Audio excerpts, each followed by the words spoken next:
अस्सलाम वालेकुम नाज़रीन। तो कैसे हैं आप सब? उम्मीद है सब खैरियत से होंगे। आज मैं आपको ईडीएस पाकिस्तान की तरफ से PSY 510 यानी ऑर्गेनाइजेशन साइकोलॉजी के लेक्चर नंबर 25 में वेलकम करता हूं। तो आइए हम देखें आज के लेक्चर में क्या डिस्कस करते हैं। आज हम इमोशनल इंटेलिजेंस जो कि पॉजिटिव साइकोलॉजी का चौथा फैक्टर है, आज हम इसको डिस्कस करेंगे। तो सबसे पहले हम इसका इंट्रोडक्शन देखेंगे, इमोशनल इंटेलिजेंस क्या होती है। उसके बाद एलिमेंट्स ऑफ इमोशनल इंटेलिजेंस क्या होते हैं, इमोशनल इंटेलिजेंस किस तरह से इमोशनल और इंटेलिजेंस के साथ रिलेटेड है, उसके बाद टाइप ऑफ इमोशंस कौन कौन से होते हैं, मल्टीपल इंटेलिजेंस क्या होती है। उसके बाद हार्वर्ड गार्डनर के 10 डायमेंशन ऑफ इंटेलिजेंस क्या थे, उन्होंने डिस्कस किए थे। उसके बाद इमोशनल इंटेलिजेंस का रिलेशनशिप देखेंगे ऑर्गेनाइजेशन साइकोलॉजी के साथ किस तरह से है। तो सबसे पहले हम इसका इंट्रोडक्शन देखते हैं। इमोशनल इंटेलिजेंस को हम EI भी कहते हैं। इसको इस तरह से हम डिस्क्राइब करते हैं कि किसी भी पर्सन की एबिलिटी या कैपेसिटी या स्किल या किसी को किसी चीज़ पर महारत होती है परसीव करने की, असेस करने की और मैनेज करने की, अपने खुद के इमोशंस को, दूसरों के और एक किसी खास ग्रुप के इमोशंस को मैनिपुलेट करने की, कंट्रोल करने की, असेस करने की, मैनेज करने की जो एबिलिटी होती है, जो कैपेसिटी होती है, उसको हम इमोशनल इंटेलिजेंस कहते हैं।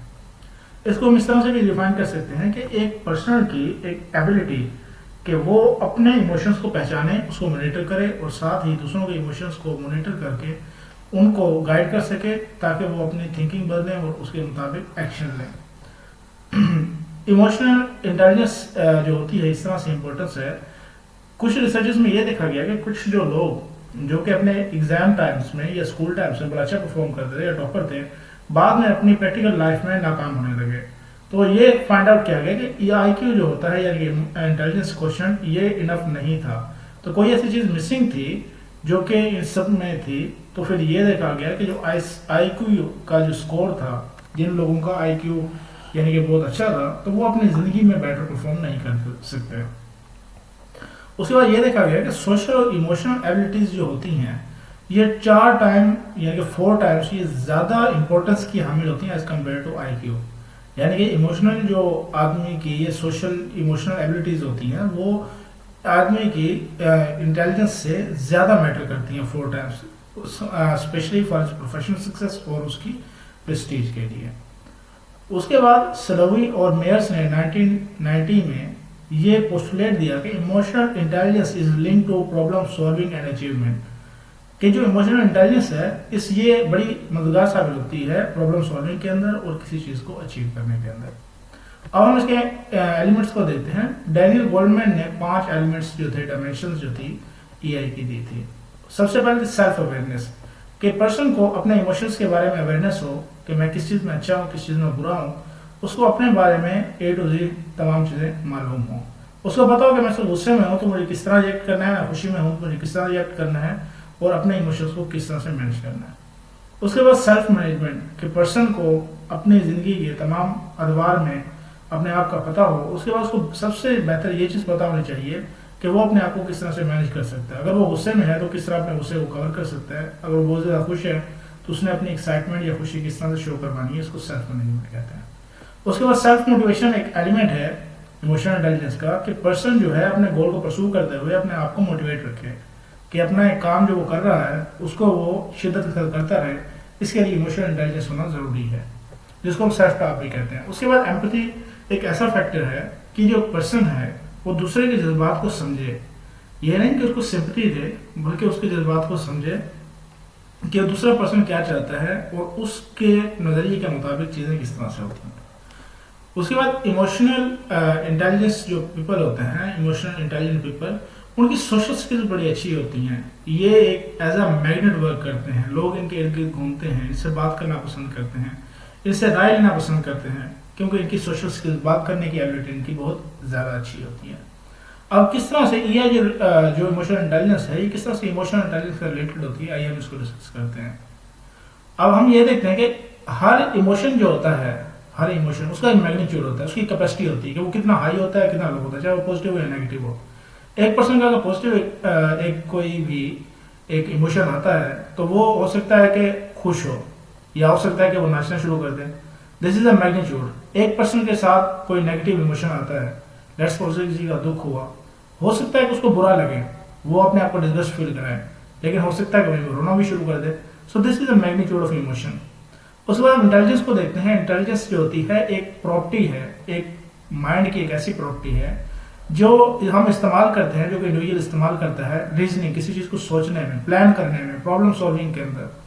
जब कोई भी चीज हम एब्स्ट्रैक्ट सोचते हैं, let's suppose A plus B का स्केल जो था, ये एक एब्स्ट्रैक्ट थिंकिंग थी। इस टाइप की थिंकिंग जो होती है, आइडियाज जो होते हैं, लैंग्वेज को समझना और डिफरेंट चीजें सीखना, जैसे साइकिल सीखना, मोटरसाइकिल वगैरह सीखना, कार सीखना, तो ये सारे इंटेलिजेंस से लिखा होते हैं। अब 1905 में फ्रेंच साइकोलॉजिस्ट से अल्फ्रेड बिनेट, इन्होंने पहला जो था इंटेलिजेंस टेस्ट मुतारिफ करवाया, जिसका नाम था बिनेट साइमन इंटेलिजेंस स्केल। ये इस्तेमाल किया गया क्योंकि उस वक्त के दौर में फ्रेंच स्कूलों के अंदर बच्चे बहुत ज़्यादा फेल हो रहे थे, तो इस चीज़ की जरूरत महसूस की गई कि सिलेबस को चेक किया जाए कि क्या ऐसी क्या वजह है कि जो ज़्यादातर बच्चे उस सिलेबस में, या मोस्टली ऑलमोस्ट 99% बच्चे सिलेबस में फेल हो रहे थे। जब इस टेस्ट के साथ ये मालूम किया गया तो इस यहाँ से हमें ये मालूम पड़ा कि वो जो सिलेबस था वो एक्चुअली बच्चों के लिए बना ही नहीं था। तो इस टेस्ट को इस्तेमाल करिए, तो बाद में इस्तेमाल किया गया डिफरेंट टाइप के सिलेबस बनाने के लिए, कि बच्चों का सिलेबस डिफरेंट होना चाहिए और हर एज ग्रुप का सिलेबस हर एज ग्रुप से डिफरेंट होता है। तो ये हमें यहाँ से पता चला। उसके बाद हम टाइप ऑफ इमोशन देखते हैं कि इमोशंस की कौन कौन सी टाइप होती है। इसकी टोटल 2 टाइप्स होती हैं इमोशंस की। सबसे पहले पॉजिटिव इमोशन होती है। पॉजिटिव इमोशन जो होती है हमारे पास, जैसा कि प्यार की इमोशन होती है, उसके बाद खुशी की इमोशन होती है, सरप्राइज की इमोशन होती है, ये हमारे पास पॉजिटिव इमोशंस होती हैं। दूसरी टाइप हमारे पास नेगेटिव इमोशंस होती हैं, जैसे हमें डर की कोई फीलिंग होती है, दुख होता है, गुस्सा होता है, डिसगस्ट होता है, अपने आप पे बुरा लग रहा होता है, शेम यानी कि शर्म महसूस हो रही होती है, तो ये सारे नेगेटिव इमोशंस है। अब मल्टीपल इंटेलिजेंस को हम देखते हैं। चार्ल्स स्पेंसर और कायरल बर्ड ने, जो कि रिसर्चर थे अर्ली 90s में, उन्होंने एक रिमार्केबल थ्योरी बनाई जो कि बाद में एक्सपेंड हुई करंट जो मल्टीपल इंटेलिजेंस थ्योरी थी सेंसस के नाम से। अब उनका बिलीव यह था कि जो वेरियस स्पेसिफिक एबिलिटीज होती हैं, जैसे कि मैथमेटिकल राइटिंग एबिलिटीज, ये तमाम एक फैक्टर में इकट्ठी होती हैं, जिसको इंटेलिजेंस जी कहते हैं, इन्होंने नाम दिया। अब इन्होंने ये कंक्लूड किया कि जो जी था वो 4.5 टाइम्स ज्यादा इंपॉर्टेंस कहाँ मिलता है as compare to mathematical skill और म्यूजिकल स्किल, जो कि बाद में उन्होंने ये चीज दरियाफ्त की जिसको हम आज इमोशनल इंटेलिजेंस के नाम से जानते हैं। फिर उसके बाद 10 डायमेंशंस जो थी इंटेलिजेंस की, यानी कि मल्टीपल इंटेलिजेंस की 10 डायमेंशंस बाद में डिस्कस की। उसमें सबसे पहले लॉजिकल था कि एक पर्सन किस चीज को किस तरह से लॉजिकली देखता है, कि 2 + 2 4 होता है, 1 + 2 3 होता है, तो ये चीज लॉजिकल थी।